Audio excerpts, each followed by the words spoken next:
Straordinaria ricostruzione del volto di Gesù attraverso la Sacra Sindone.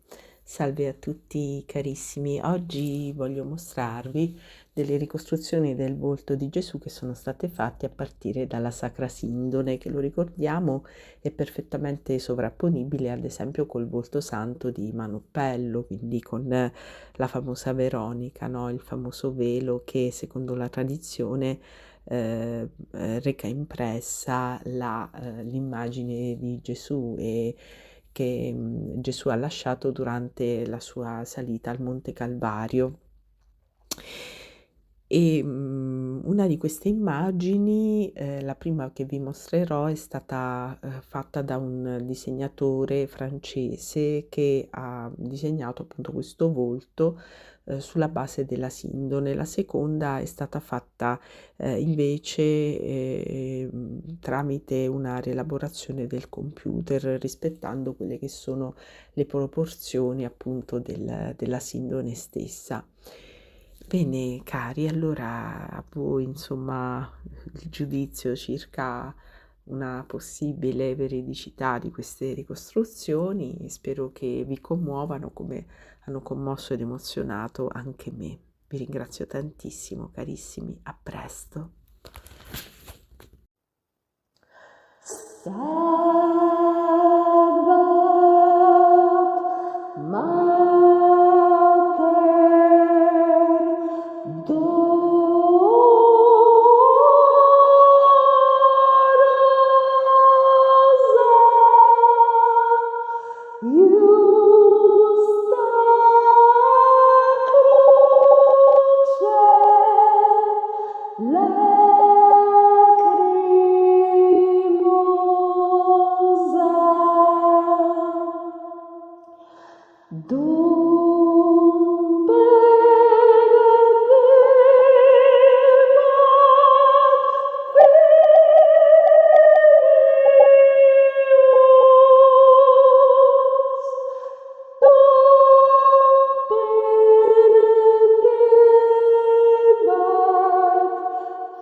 Qua